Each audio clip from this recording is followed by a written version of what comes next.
I am that I am. The magical and musical Adamus Saint Germain. That was an invigorating piece of music as we got into this session. I'm talking about the break music, of course, my music before we started. I loved composing. I loved instruments. I loved singing. I loved women. I loved a lot of things. I love. I guess this is a good month to express it, but I love composing music and playing music. You probably knew that, didn't you, Of Linda? course. Yes, Yeah, yes. what don't you And love did you doing? enjoy that music at the break? Actually, I did. You did. Caldra didn't. I'm certainly that he'll learn one day. His sense of music, his taste will mature at some point. But no, I love composing, and I composed, I would say 83 different symphonies in my time, some which are still around today, of course. But I love painting. I love so many things about the human life. Once I took a good deep breath and got out of my own way. Yeah, that's what I encourage all of you to do. Just get out of your way. Before we go any further, though, we have a lot to talk about today. Before we go any further, I want to do something with each and every one of you. We've done, to a small degree, in Kihak. We're going to be going into more of it in Kihak in the future. But before we go any further, I want you to imagine a scepter. You know what a scepter is? It's like a cane, but it's not necessarily used as a cane. Merlin holds a scepter. It's usually got a ball on the top, glass, crystal, gold is even better. I love gold. Yeah, gold has such amazing properties. It has a peacefulness to it. Energetically, it's got a beautiful peacefulness. So imagine your scepter, whatever, maybe a crystal on the top with etched into the crystal that circumpunct, with the circle and the dot in the middle, and 4 rays coming out representing energy. That'd be a good one. And then for the shaft, it could be gold, could be wood. I loved a beautiful wood scepter. Wood is so indicative of the planet Earth. It's so beautiful. It's renewable. You could use it to keep warm by the fireplace. You can use it for furniture, and it renews itself over and over. So imagine a scepter, whatever you want it to look like. And yes, it can change. It can change every moment, every day if you want it to. It doesn't have to remain looking the same. But imagine a scepter. And as we talked about in Kihak, and we'll go much deeper with it, when there's times of confusion or uncertainty or unknowingness, as you're going now into the and times, going beyond duality as a basis for reality, and you come to that uncertain moment where there's trepidation and even perhaps anxiety and fear, you take a deep breath and you simply hold that scepter. That scepter is a symbol of going into everything that you know, even what you don't know. That scepter takes you beyond the old patterns of thinking and logic and emotions, and it will transport you deep into your own energies where you can behold all of the potentials and all of the answers for yourself, not for others. If others come to you and say, hey, Bill, would you use that scepter to get me into my energy? The answer is absolute no. It's for you. It's yours. Your answers are there, not the world's answers, not Bill's answers, not anybody else. In times of uncertainty, in the times of, when you simply feel that things are beyond you, imagine your scepter. It's not a magic wand. You don't wave it over frogs and turn them into princes, ladies, or gentlemen. It's a scepter, and it's a reminder of all that you are, of transporting you deep into your energy, where you can behold all of the answers. We'll start with that. We'll end with that today. But before we go any further, I have to address something of grand importance. Me.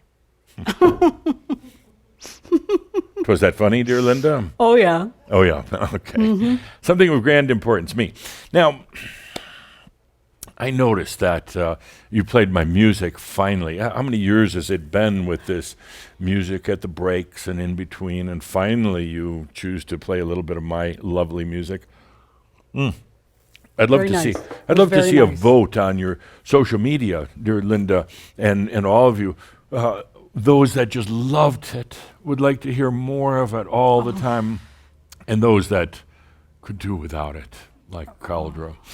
Yes. What did you think of that lovely music? Didn't it touch your heart It was beautiful classic music. on I this mean, Valentine's month? stunning. I love it. Thank you. And I she wasn't truly- paid extra you to know, say that. You know I mean that. Thank you. Yes, we're here celebrating Valentine's, and what an appropriate time to play my music. Now, I noticed a couple things wrong, and I didn't want to mention anything until I got in front of the public to bring it out, but the dates of my birth. Could you put that back up, the production team? Could you put up that graphic? There's something dreadfully wrong with that. They're working on it, but just to say the dates are wrong. Yeah. I wondered about that. Yes, I did too when I saw it, and of course, it's beyond me to correct anybody except when there's a whole audience to do it in front of. I did not die in 1784. Many wished that I had. Oof. Oh, it's true. And I did kind of disappear about that time frame, but I wasn't dead for at least another decade or more. So, yes, and I was born a little later than what shows on the screen there. But, the fact is that history is so inaccurate, is so very inaccurate. History is flat, for one thing. History is one person, one writer, one researcher's opinion of what happened, and oftentimes the dates of history are dreadfully wrong. Don't let yourself be misled by the facts of history, because there's so much more to it. Secondly, I take exception, great exception, with the image, the graphic that you're going to see showing on the screen of what was supposedly me and the thing you use for the brakes. This one's fine too. You are a little more manly looking than that, right? Thank you, dear Linda of That's what Isa, you I knew. adorable creature. Yes, could you put that graphic up, please, again? Really, Saint Germain the illustrious, the mysterious, the charming, the sensual Saint Germain would look like this? I doubt not. Now, the fact is, you see, history makes mistakes. The fact is, that was a good friend of mine, and somehow it got mistaken for being me along the way by some clumsy historians who put my name on that. Back to the picture, please. Really? Really me? This gentleman, a friend of mine, wasn't good looking, and he was a little bit more portly than even what's shown in the photograph there, and he paid the painter extra money to make him look a little better than he actually did. He had moles all over his face and was not an attractive looking man, but not me. No, not at all. So the fact is that I had no portraits painted of myself in my lifetime for a variety of reasons. I was a better painter than any of the ones who would have been commissioned to paint me. No, seriously, I did a number of self-portraits, and 7 or 8 self-portraits. I don't know whatever happened to them. I imagine 1 or 2 still might be around, lingering in somebody's attic, in that moldy, dusty, insect-infested attic. And hopefully one day they'll find it and not know who that handsome gent is. Was it painting? I painted myself, self-portrait. Yes. Was it We didn't. tempera Do, we, or it was oil? it was the original selfie, Linda. It was the original selfie. Yes, before you had your. Oil paint? Well, indeed, yeah. Well, yeah. Impressive. Oh, no, I was quite the painter. I would actually compose a whole orchestra or symphony in one hand while I was painting in the other. It was very easy to do. Yeah. I was a master painter. In A master what? I hope the camera's getting a big shot of that face. I said I was a master painter and composer. Where is this show going to? We barely started, but anyway, so the question is, what did Saint Germain look like? Let's go back to that first image. That was my moly friend. That was not me. I might have dressed like that kind of once in a while, but not me. That painting actually looks like somebody else that I actually knew quite well, George Washington. You see the similarities? Can you go back and forth? You see? And George Washington. Now, George Washington, I knew, met on a number of occasions, a brilliant man, and I actually had quite a thing for his wife, Martha, but I didn't act it out. But she had actually quite a thing for me, too, but we had to keep our social distance, if you know what I mean. Just what, dear Linda? I think I'm trying to be entertaining today. Okay. I have to admit, I've been taking some lessons from Kuthumi lately.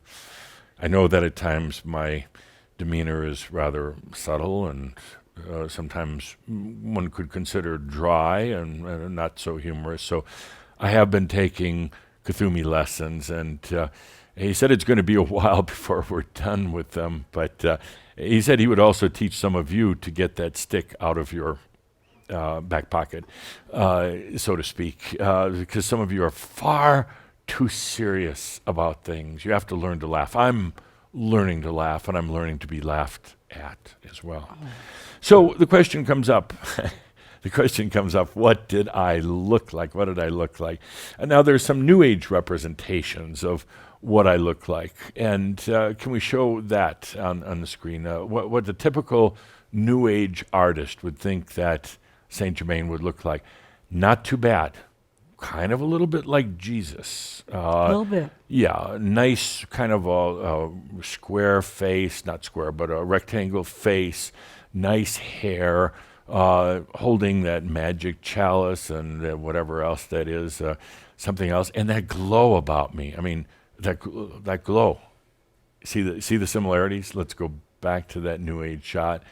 See, now come back. You see. Oh. Very similar. Well, all right, a little similar.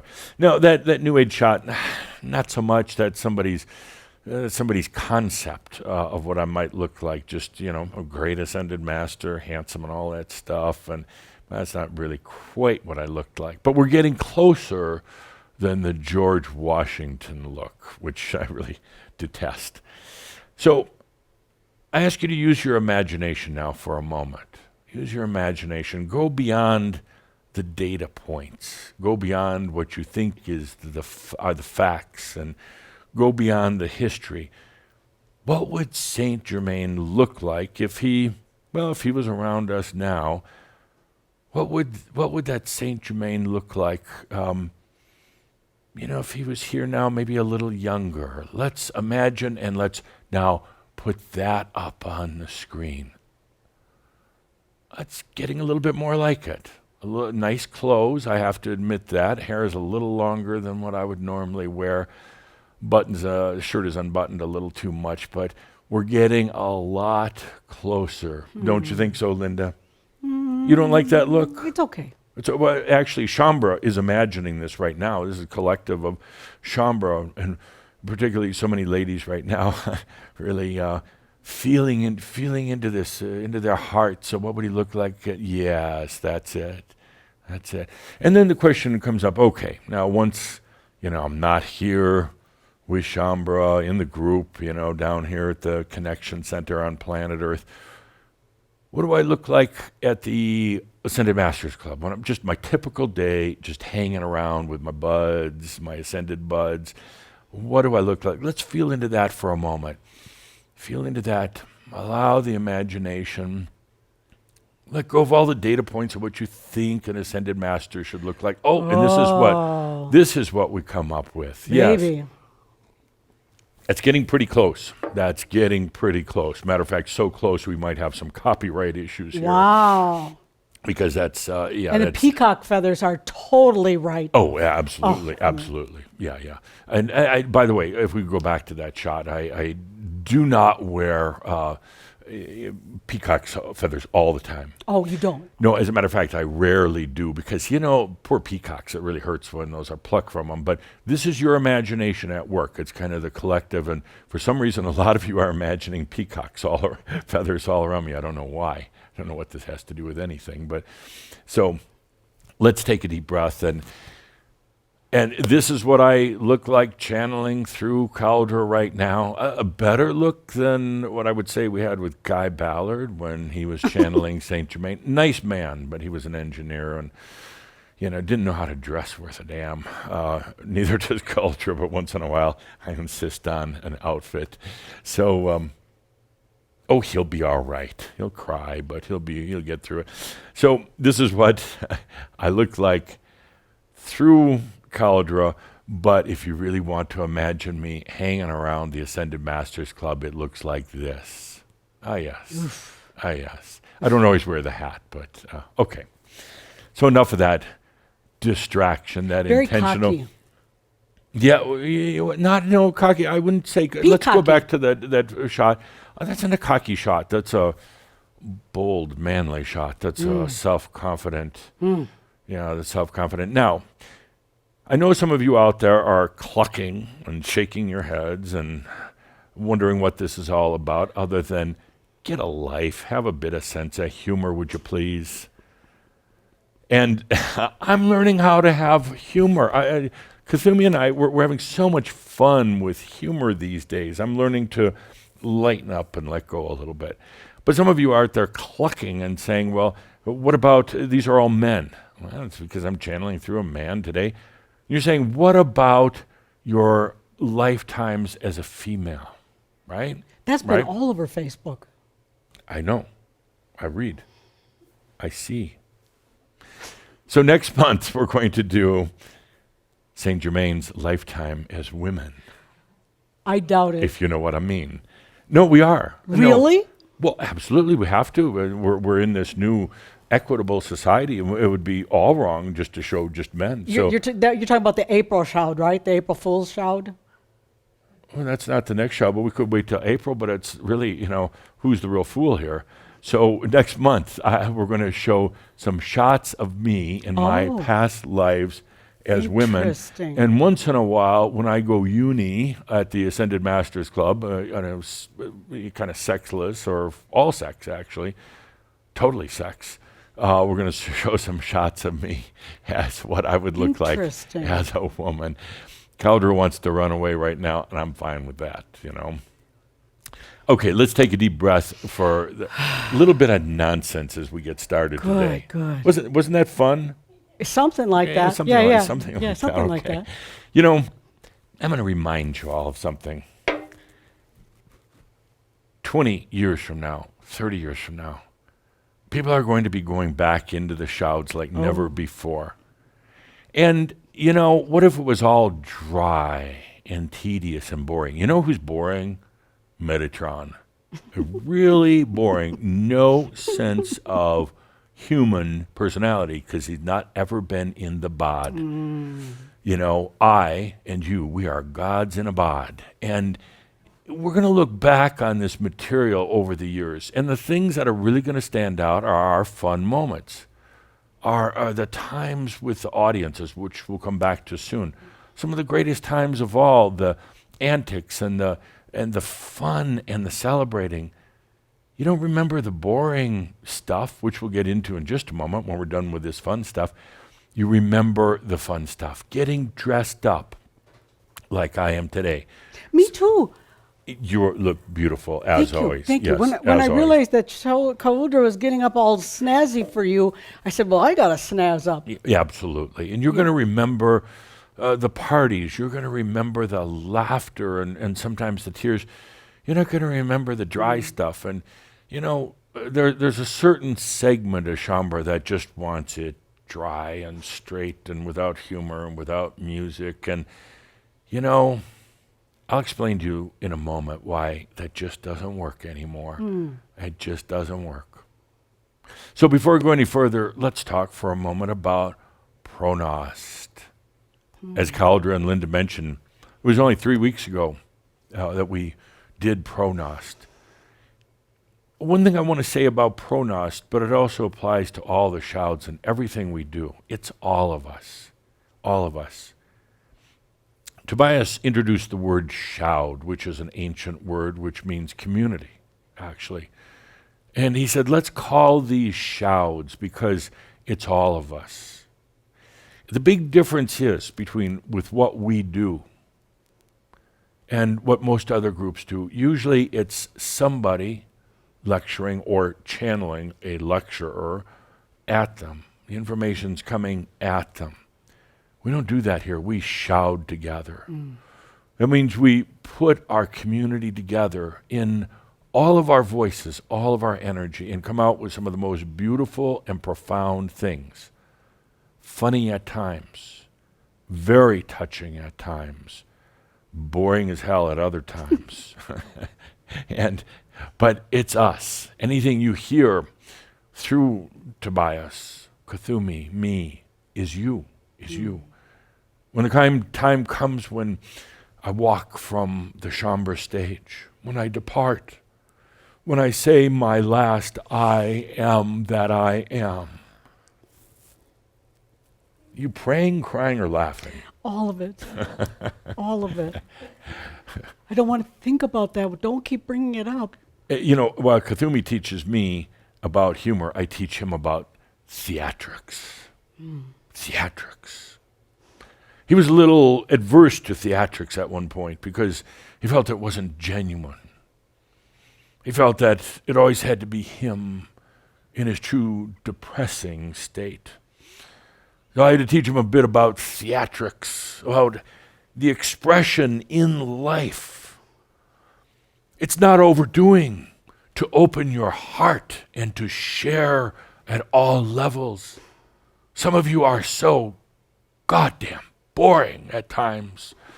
And I ask you to rise up like the phoenix, to rise up from within yourself, to pull the passion, to pull the excitement, to pull the theatrics.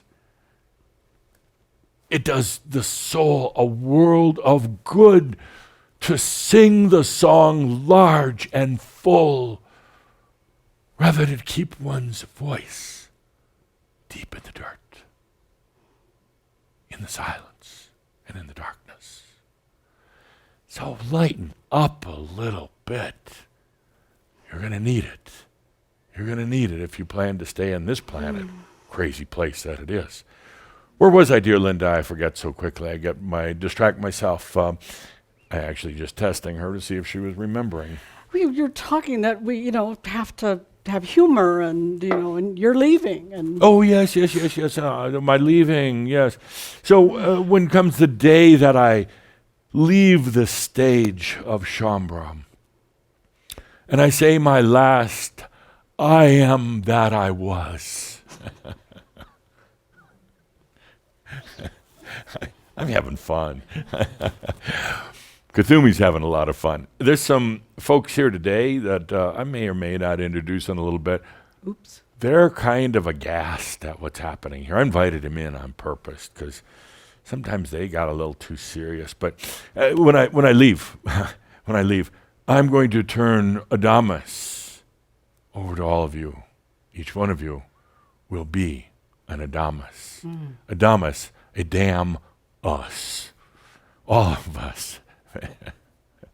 So let's take a good deep breath into the joy and the beauty and the fun of life. And I have to say, Kuthumi, these classes are doing me a world of good. I'm amusing myself today. Pronost is all of us. The information that comes out, it isn't just what I sit around and write for a lecture. What I do is tap into each and every one of you and then tap into the planet and feel what's going on. And then I bring forth the message. But it's each and every one of us. It's tailor-made for you because it is you. It is you. It's all of us. It's the thing. It's not just what I feel like talking about. Given the choice and Pronost, I'd probably talk about music and art. Yeah. But it's you. It's your voice. So it's what's important. And when we go into the sadness of humanity, that was a tough one. It was tough on me. It was really tough on Coldra. It was tough on dear Linda. It's tough on all of you, because there is a sadness, and because you, as Shaumbra, are aware of it. You want to hear about it. You want an understanding of something you think you don't know, but actually you do. You want an understanding of what that sadness is. You've been asking for a while, what is it? And of course, you do that Shaumbra thing. You turn it inside. You blame yourself. You think you're not doing a good job in coming to realization, or is to being a realized master, because you've got this tremendous sense of sadness and you think there's something wrong. No, you are feeling a very real sadness of humanity. Now, humanity's gone through some sad times before, but not necessarily conscious of their sadness, not necessarily conscious of why they were sad, and now it's prevalent. You know where it's the strongest right now? What we call the new ones coming in. The new ones coming into Crimson Circle, but a lot just coming into their awakening. And they hit this big wall of sadness, tears, sadness, and cannot define it. And what do they say? They say, I don't know what this is. Why am I feeling so sad? There must be something wrong. Or they blame it on their spirit guides, or who knows what else. No, it's a cloud all around humanity right now. It was brought up by the dragon coming in to the planet. And it is a time of reflection, a time of looking and saying, what have we done?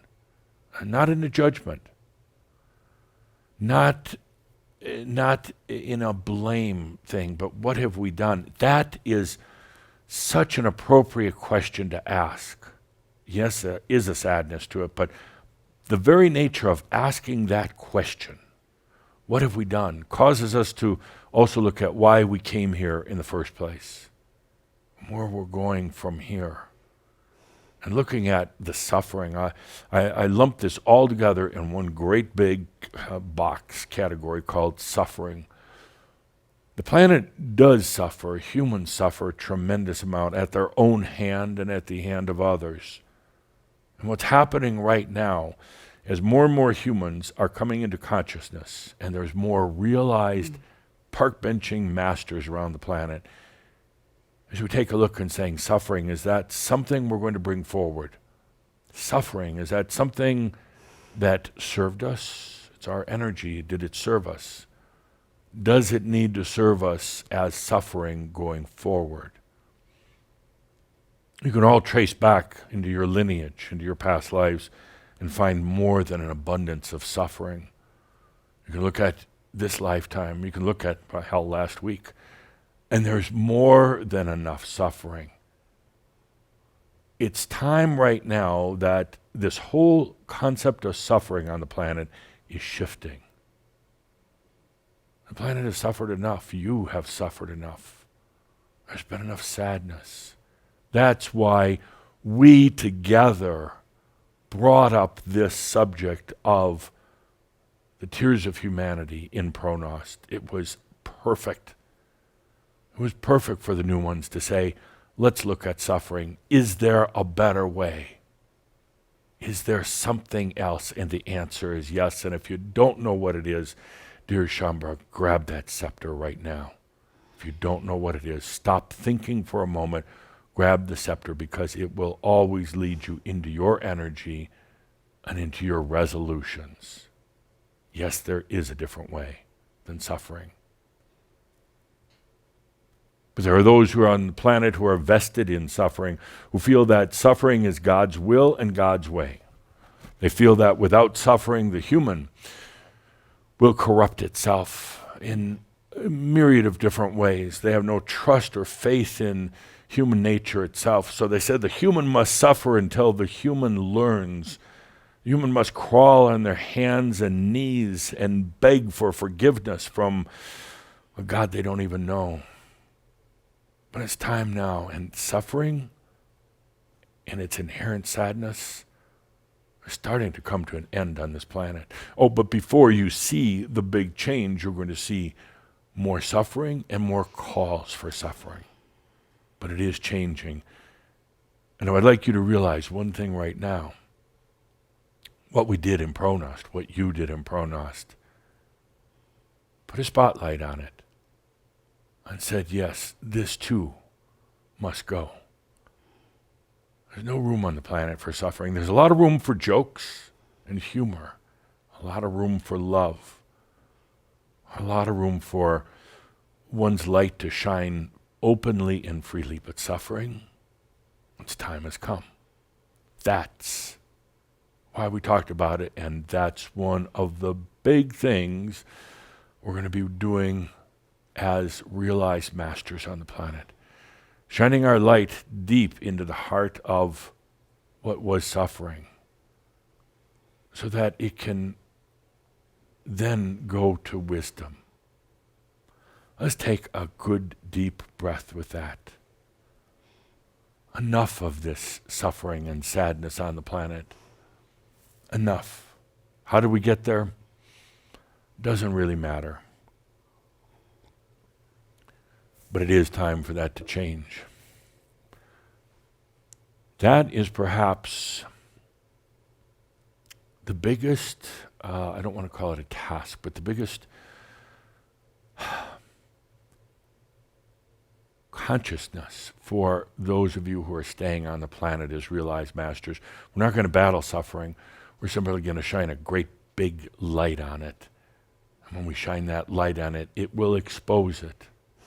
And when it exposes it, it'll cause some turmoil, a lot of turmoil and chaos, but eventually it'll come to wisdom. Let's take a good deep breath with that. So, dear Linda, you know what really annoys me? Something that Shaumbra say all the time that really just annoys me. You know what that is? What? I don't know. What do you mean? What do you mean I don't know? I don't know. I asked the question. Well, what really annoys me about one of the things Shaumbra, a lot of Shaumbra say all the time, and what is that? What do you mean? Why did you ask if you don't know? Why did you ask? I don't know. I don't know.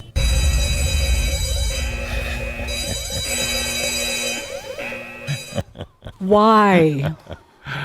I don't know. Oh.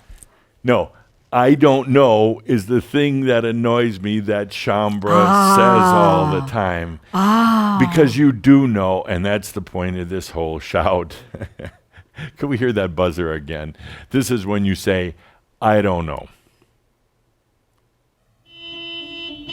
Yeah, that's like the Indian version. Yeah, there you go. Good. Good. That's enough. Let's cut this. I don't know. That is perhaps one of the most toxic things you can say to yourself or about yourself. I don't know. That's suddenly, when you say, I don't know, it sets up this cloud, this veil all around you. And it blocks off the answers, the potentials, the resolution. It blocks off everything. I don't know is very affirmative statement. And some of you say it so well. I don't know. I don't know. I don't know.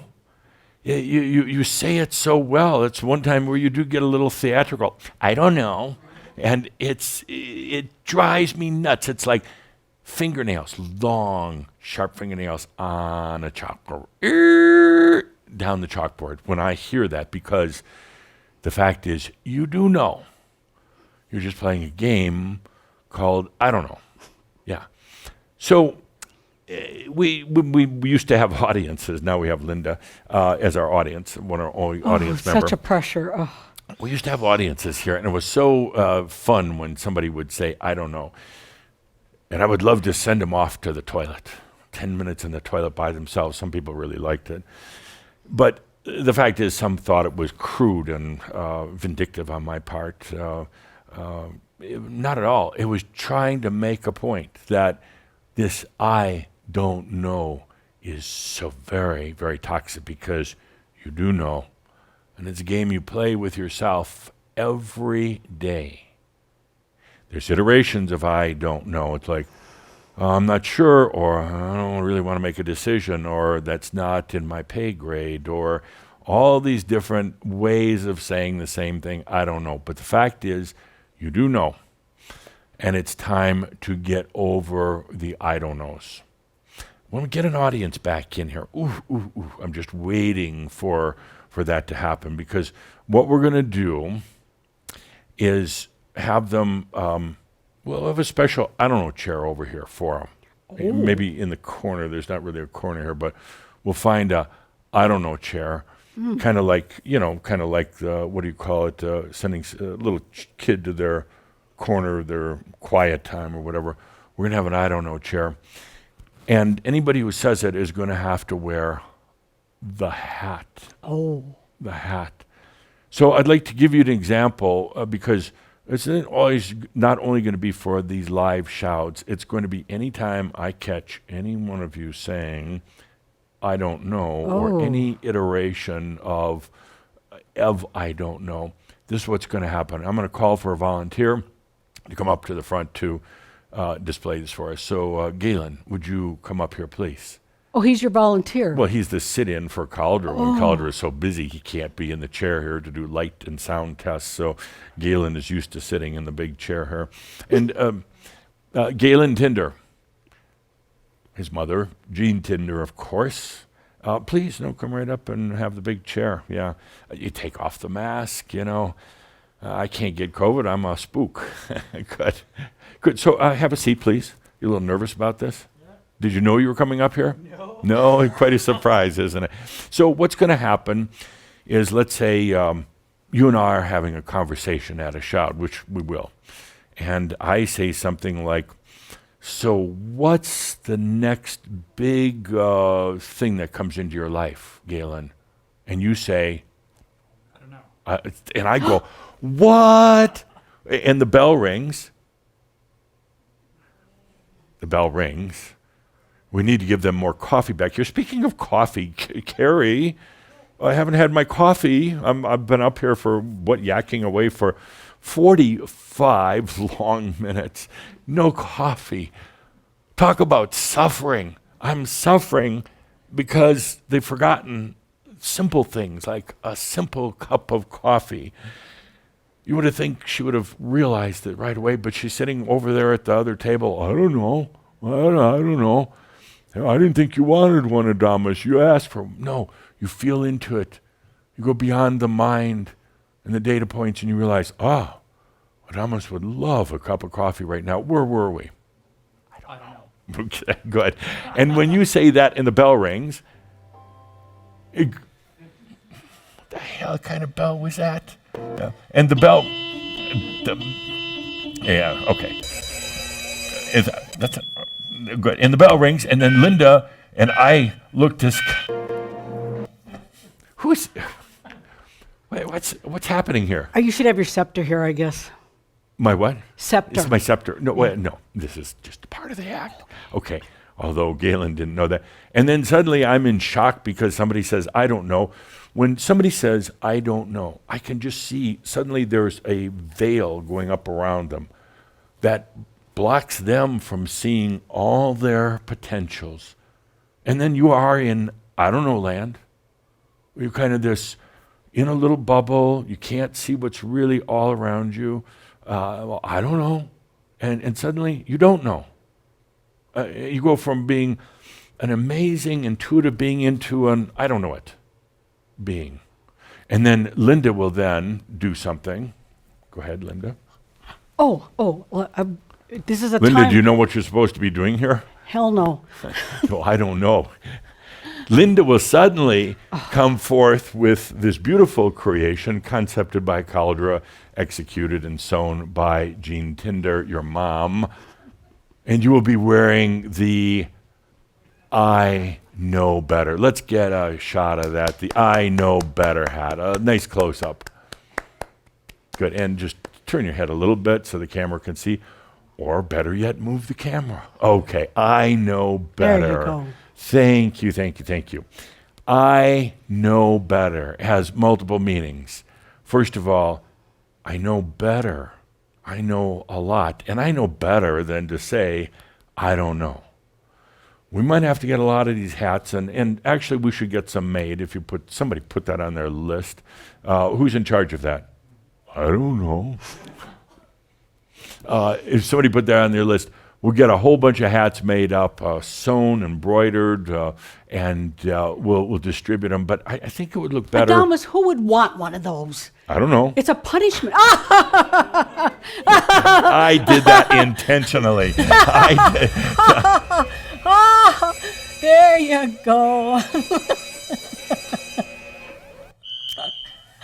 I did that intentionally, Linda. You know it. Thank you, Galen, for modeling, for posing the new I Don't Know hat. That looks a little bit like a dunce hat. I'm wondering if it should look more like a wizard's hat with a brim on it. I think Jean had initially suggested that. But thank you for the coffee, Carrie. Thank you. There you go. This is not coffee. This is... That's I think kombucha. this is kombucha. I thought urine from a grape. So, anyway, dear Shambra, I don't know. I don't know. I don't want to hear that anymore because you do know. The fact is, you know everything. You just don't know that you know it. Now, let's start bringing this together. This is our Valentine's shout. See all the hearts? If you had to ask yourself, why are there all the hearts and roses there today? Oh, I don't know. It's because Valentine's is in, 8 days? Yes, 8 days. That's why. Now, Valentine's is the celebration of love, even though St. Valentine was a martyr. Get it? He suffered. And somehow that turned into the celebration of love. That's really weird. I wonder why they do that. You're supposed to say, Linda, I don't know. Come on back up here. I'm not going to bite. It's against my religion. I can't say that. Okay, so she won't say it anymore. That's a good thing. She's learning.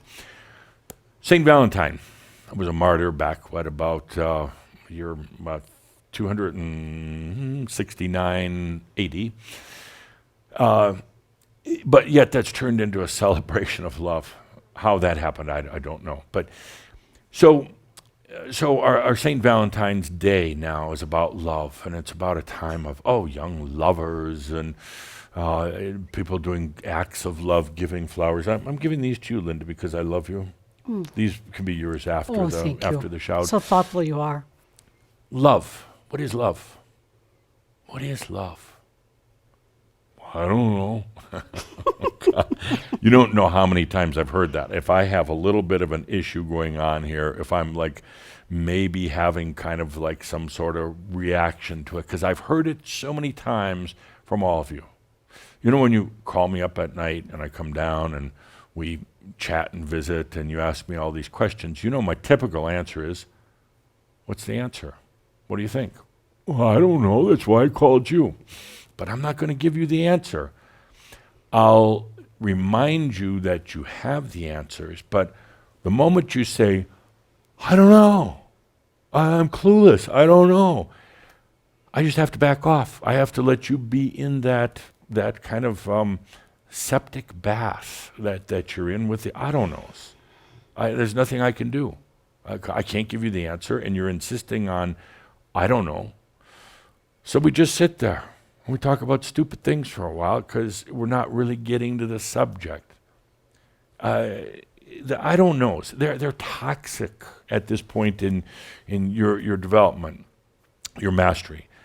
They're toxic. So let's go back to the subject of love. What is love? What is love?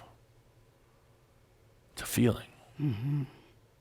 It's a feeling. And love is a sense, literally is a sense. It's now an angelic sense. Didn't used to be any love anywhere, nowhere, until humans created it. Then it went up as this new sense for all angels to ultimately experience. But what is love? when we made love an official sense, right up there with the other 200,000 plus senses. We made love an official sense. We had this kind of gathering, this meeting, and somebody says, I propose that love be one of the angelic senses.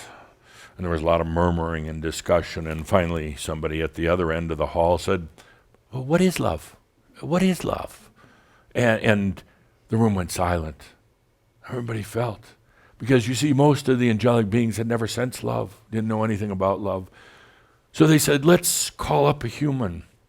Let's bring a human into our meeting, a human who has experienced love, and have them describe love so we can vote on whether it's going to be in a new official sense, an angelic sense. So they went and got a human, killed him, but to bring him all the way over, but ultimately it didn't matter. But they brought a human into the room and said, hey, Casanova, what is love?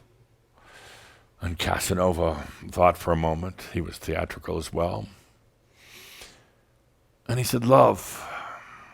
I cannot tell you of love until you have experienced it, and I have experienced it 5,000 times and more. But I cannot tell you about love. It is not the erotic emotions and sensory feelings of the body. That is not love. That is a reaction to love. But what is love?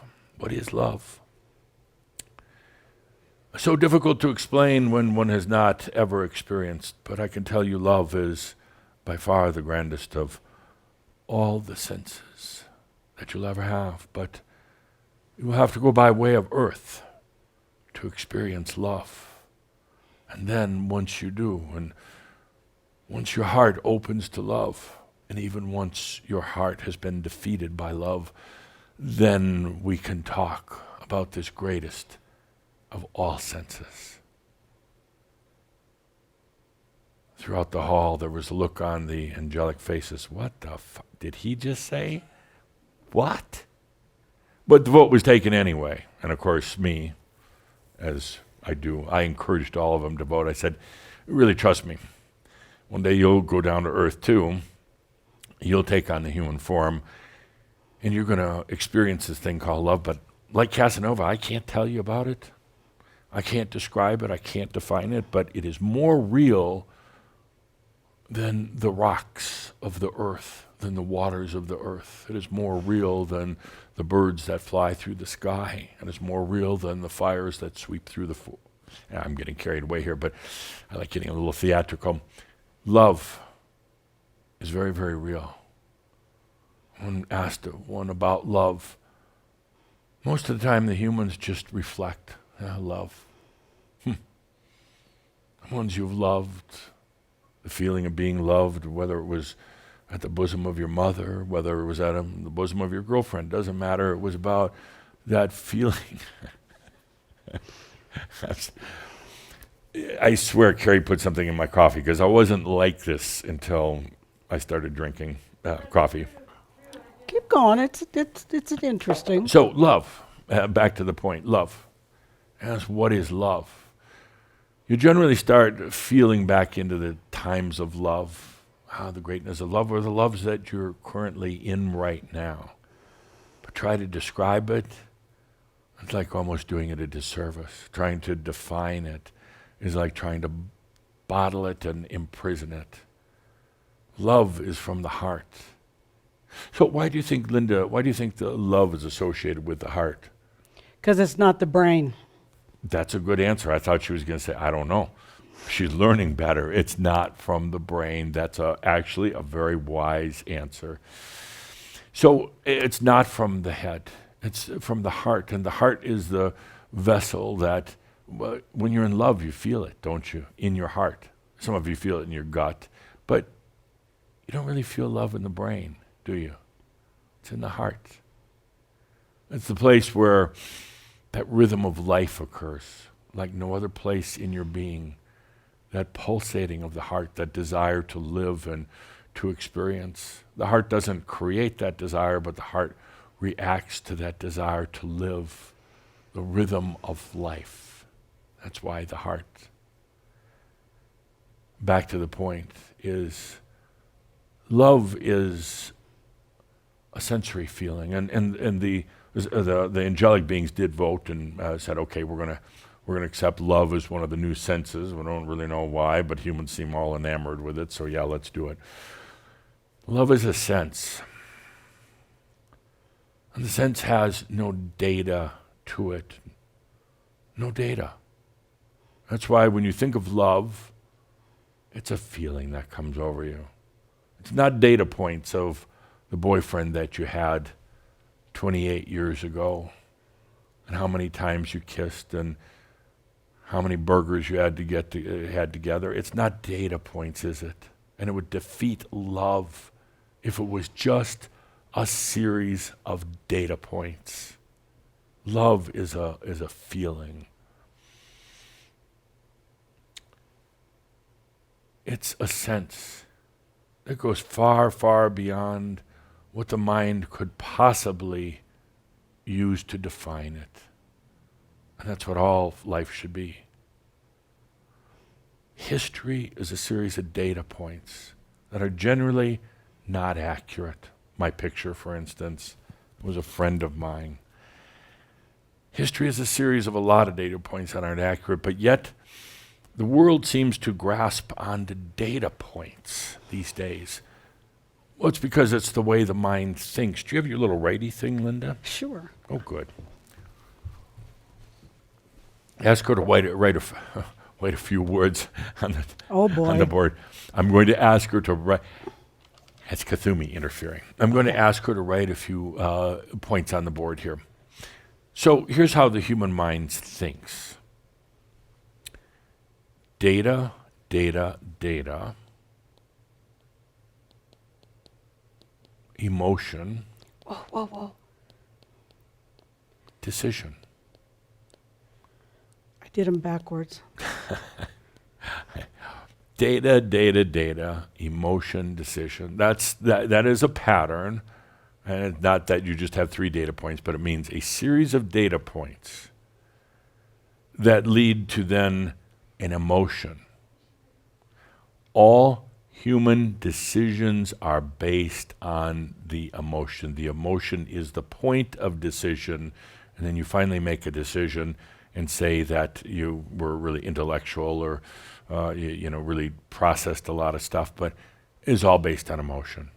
And there are those who have challenged me in the past and have lost on that challenge, because every human decision is based ultimately on emotion. Yes, you collect data, a lot of data, and it's the mind at work. And nothing wrong with the mind, but that's the way the mind works, and it collects data.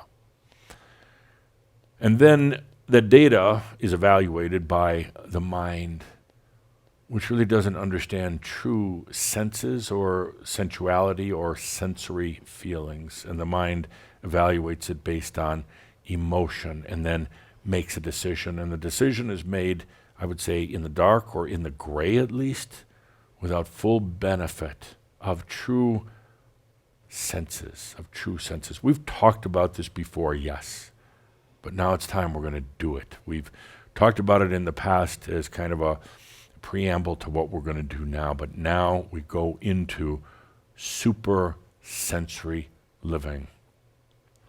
Let's go back for a moment. Data, data, emotion, decision. Feel this for a moment. Take a good deep breath and imagine, if you would, along with me. Imagine you walk into a room and it's totally dark. Totally dark. You know nothing about the room prior to opening the door, walking in and closing it behind you. It's totally dark. There's nothing there. Instantly, the mind, through its limited physical senses, starts searching for data. Is the floor cold? Is it made of stone or is it carpeted? Data, data, data. And then you call out in total darkness. You can't see a thing. You call out in total darkness, and is there an echo that will help you to determine the size of the room? Because you know nothing of the room, its size, its height, its furnishings, its anything. You could walk another 2 meters and fall into a deep pit filled with alligators for all you know. And you start collecting data. You whistle a little bit. You try to adjust your eyes, hoping there's a little bit of light protruding through the darkness to help you determine data, data, data, data is what you're gathering here right now. And now you come to the point where there's almost no data at all. All you know is you're walking on a floor. And all you know is that something is absorbing the sound so there's no echo, but it still is not helping you determine the size or the nature of the room. You haven't stumbled into anything yet, so you don't even know if there's furniture or walls or anything else. Data, data, data, data. And now you make an emotional decision. I'm in danger. That's the way the mind works. I'm in danger. That's an emotional decision. That an emotional reaction. I'm in danger. And maybe you are, maybe you aren't, but that's what the data points help the emotions to determine. And now it's time for decision, because the emotions have said danger, potential great danger in here. You should not be in this place. And the decision is run like hell. Try to find that door that you came in. Hopefully you haven't moved too far from the door. And not ideally, but in reality, you haven't moved away from hardly that door at all. Because in your data collection and your emotional decision, you're afraid to go any further. But what if this room contained your divinity? And it was simply that your mind couldn't comprehend divinity because it has no previous experience with it. It doesn't know what to look for. It doesn't know how to use its data points to detect any divinity. What if this room was filled with your divinity, but now you've made a decision to run, hoping you can find the door because you're afraid of what might come? This is the typical way of human thinking. I've simplified it and reduced it, of course, and someone will object that I've made it far too simple. But no, this is actually how it works. Did you have that on the screen? Sure. Data, data, data, emotion, decision. And you go through life like this, every day like this.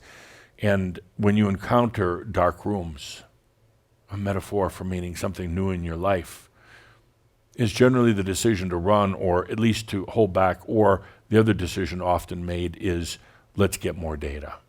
Let's just stand here for a while and see if something happens, but holding one hand on the door so you could exit as quickly as possible. It's time to go beyond that. In this room now, this room representing so many new opportunities, this room representing your divinity, this room representing your energy and all of your potentials. In this room now, you stop. You stop the obsessive data gathering. Grab onto your scepter. Not as a weapon, not as the answer, but as a reminder that you do know. You do know. If we were to pause right here, you standing in the dark room, having collected now maybe hundreds of data points, and your emotional reaction is one of fear. Maybe you haven't made a decision yet, and I come up to you and say, so what are you going to do? And you say, I don't know. And I slap you really hard. I knock your ass to the floor. You realize the floor is pretty hard. That's another data point. Don't fall on the floor so often anymore. And then I throw you up against the wall, and you realize the wall is really hard too. And I'm joking. Maybe not so much. At that point, you don't say, I don't know. When I walk up and say, what are you going to do now? You're in this dark room. You have no idea what it is. You're afraid. Peter and yourself, you're so afraid. What are you going to do? And you say, I'm going to grab that scepter right now before I do something else bad. And I'm going to grab that scepter, and that scepter is going to show me the way. And you get out of your mind. You stop thinking. And you're aware of your emotions, but they don't overwhelm you. And you refrain from making a human decision based on data. You hold that scepter and you let it transport you now into the potentials, into your energy. And when you get into your potentials, it's not that the answer is there, not like the answer, all the answers, all the potentials. And you're going to be instantly attracted to the potential that holds what you would call the greatest level of satisfaction, of sensuality, the least level of suffering, the least level of resistance. You are going to be automatically guided there. Do not question this ever. Ever, ever, ever. Do not question that you are going to be automatically guided to the highest potential for you. Not for the planet, not for anybody else, not for your mother, not for your dog, but for you. Do not question, because that's a working of the mind. That's the kind of the undercutting of the mind. There's no time, there's no place for that questioning. It takes tremendous trust. Not really. No, it actually doesn't. That's a misconception. Oh, that's tremendous trust. No, it's not. This is all yours. It's all your energy. It's all your potentials, all your answers. It's not spirit guides. It's not any of that. It's you letting yourself be transported or brought into all of your potentials, the consciousness. And as you hold on to the scepter, which is just a reminder, as you hold on to that scepter, it will take you through the layers and layers of the toxic I don't knows that you put there in the past. It'll slice right through that veil and bring you to the answer. And then shut up. Shut up.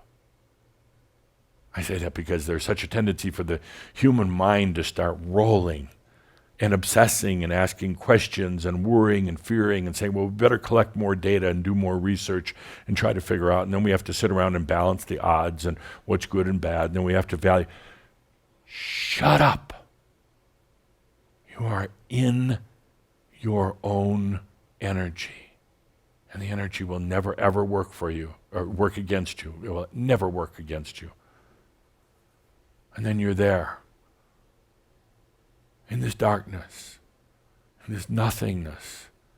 And for a moment, the mind is going to jump in and say, what is this? This is just one great big dark abyss, and I'm going to be eaten up by the abyss monster.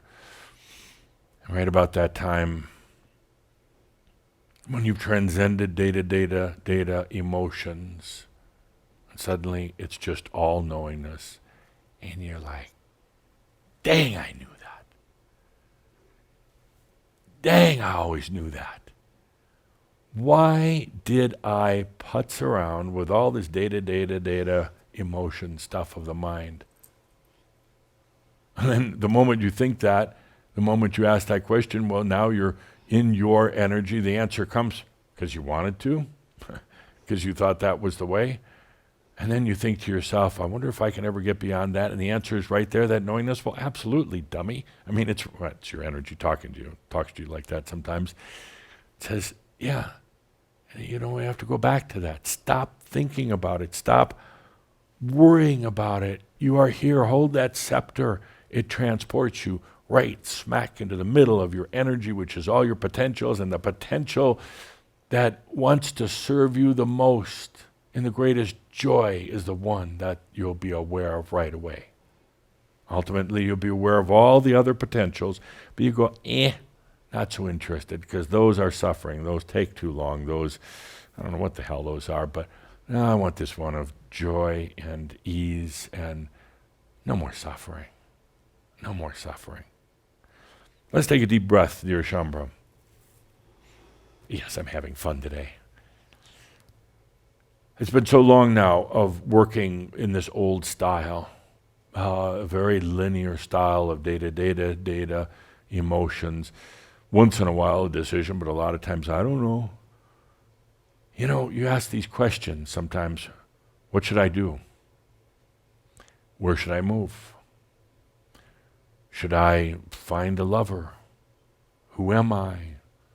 How long am I going to live? What do I need to do to take care of my health? And you start trying to get data points. You go on the internet, you look, you research. Stop that. I'm not saying that research is bad, but for your big questions in your life, where you go next, what to do, how to overcome a physical issue, how to allow wealth into your life, all these things, stop data, emotion, because you see the big part there is the decisions are based on emotion, and the emotion is generally fear or lack or suffering. No wonder you keep repeating the same thing with the same suffering, with the same outcome all the time. Let's go beyond that. Hold that scepter and let it transport you into your own energy, where all the answers are there. And where the answer with the greatest joy and the greatest grace is going to be so self-evident to you, so clear to you. It won't come to you saying, well, I'm not sure whether to choose this or this. It's going to be so clear, and it'll smack you like a big knowingness. Let's take a good deep breath. It's time we change the way. Time you change the way you have things answered. You come to real, true decisions in your life. It's time we open up to all the potentials, and they're there, and it's as simple as holding that scepter and shutting up. Stop mind obsessing. It'll transport you right to your energy, and the quieter you are for a few moments, a few precious moments, it'll show you that in that great big dark room that you just entered, which is a symbol of maybe a question in your life. In that great big dark room, if you just stay quiet for a moment, stop trying to collect data points, and don't get into the emotional decisions, the answer will be right there.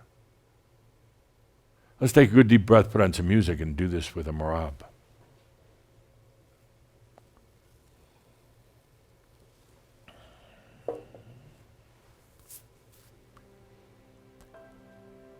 You already know.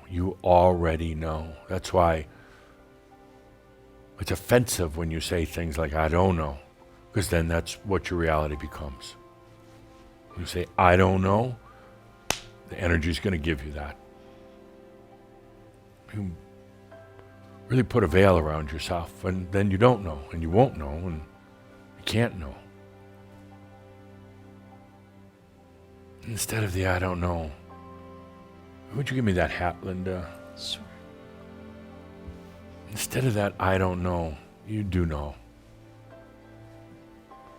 And you know better than anyone else. You notice I'm not wearing it. I don't want to mess up Caldra's thinning hair. Kathumi's teaching me humor. I'm not perfect at it yet. Yes, I am.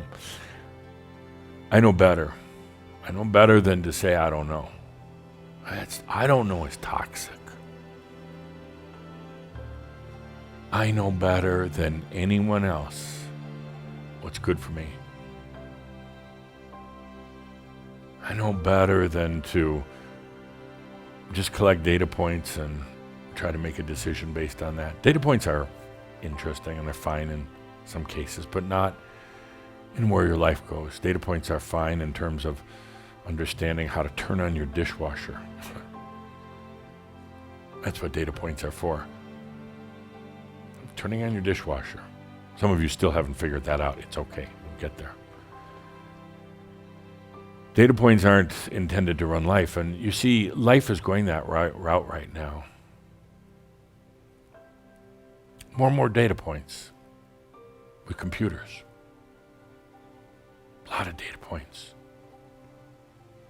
Trillions of data points every nanosecond. That's not what makes life. That's not what opens the heart and brings love and fulfillment. Data points, a series of data points do not make for healthy decisions, because if you use a series of data points to try to make decisions about your life and your happiness and your sovereignty, the data points are just going to ask for more data points. And then those data points will ask for more data points, and you'll never come into your own energy. Take a good deep breath. It's it is as simple as holding that scepter. It's yours. It's your reminder. And letting it illuminate that dark room. You could spend a lifetime searching around in the dark in that room, trying to collect enough data points to determine what it looks like and what that room is composed of. And even then it won't be accurate. Just like history is not really accurate, it's a series of data points. There's some truth to it, yeah, but it's not really accurate. Your perception of yourself is based on a lot of data points. You call it your past. Well, that's not really who you are. It's also based on a lot of emotional decisions that were far short of your true potential. You know better. All the answers are there. Let's do this. Let's bypass the traditional way of making choice and decision, the traditional way of understanding reality. Hold on to that scepter and let it take you to the fields of your potential. And those fields, they seem to go on and on. Beautiful, beautiful fields of potentials, just kind of like strawberry fields. The one berry, the one fruit that is truly your heart's passion, that'll come forward and it'll be so obvious above and beyond all the others. Stop thinking so much. Stop saying, I don't know. Stop trying to use data points to get out of duality. Won't work. Data, emotion, decision doesn't work.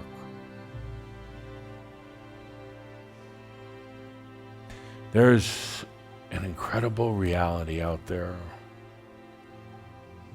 and you're going to go into. And it might seem a little frightening at first because you're so used to being data point driven, researching things. We're going to go beyond that into true supersensory, or I like to call it supersensual.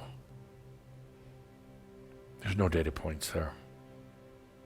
It's kind of like love, try to describe it.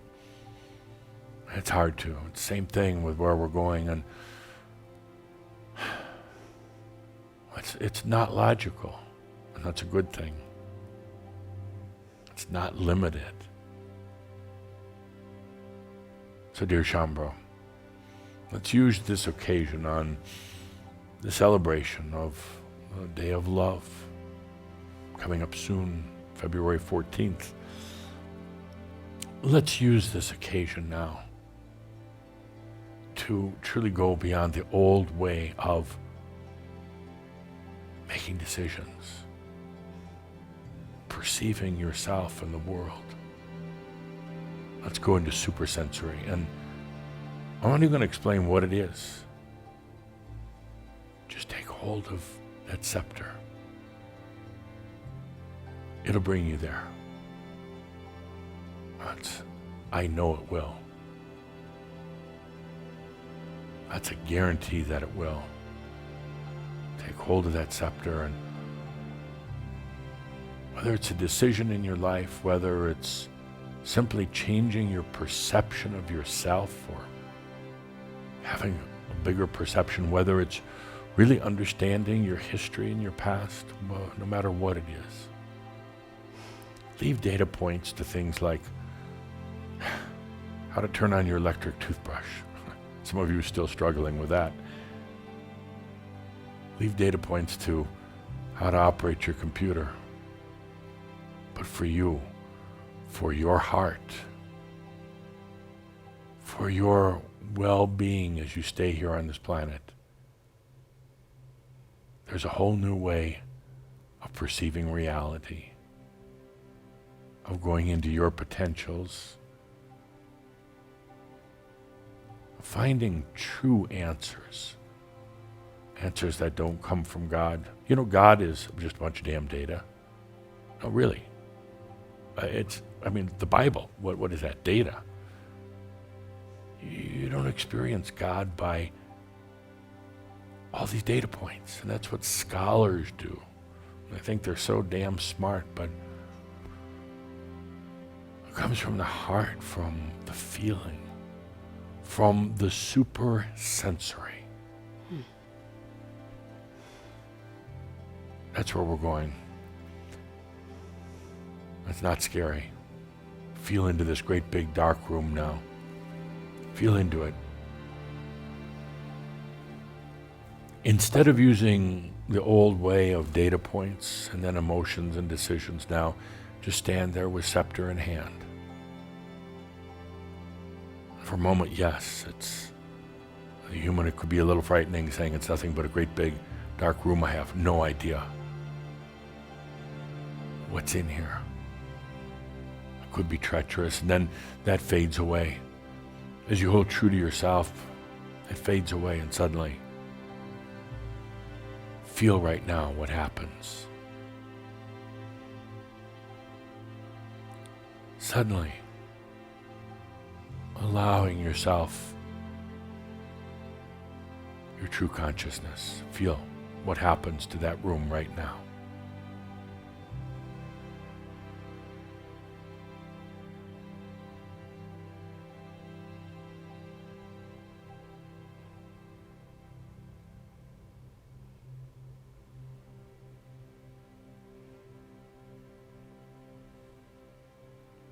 You see, there's that moment of quiet,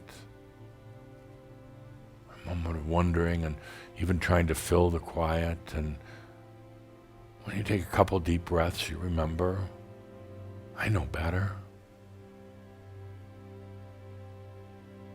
Take a couple deep breaths into the true sensory nature of yourself.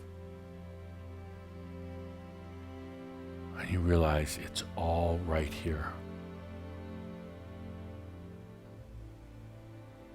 Anything you want to know about your life, your next moves, your potentials, your opportunities, everything's all right here.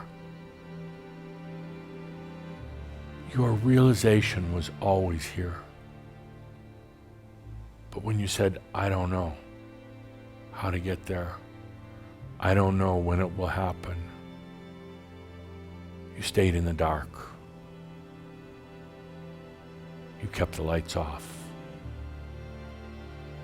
No more.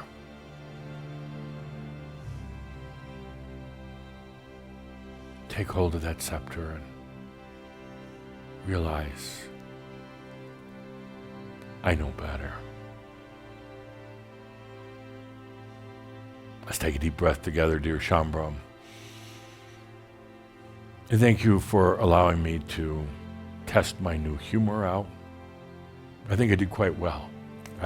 Thank you. Golf clapping over here. Thank you. I think I did quite well. I'll have to go back and report to Kuthumi. I guess he's going to send me a bill now for the classes. It was a money-back guarantee, but I don't mind paying him because, what a great gift. I don't have to worry about where the money's going to come to pay Kuthumi. I don't have to say, I don't know where it's going to come from. I know better. It's already here. So, dear Shaumbra, let's take a deep breath. We'll return next month for my graphic and vivid images of me as a woman in my past lives. With that, remember that in spite of the sadness and the craziness on the planet, ultimately, all is well in all creation. Thank you, dear Shambro. Happy Valentine's month. Open the heart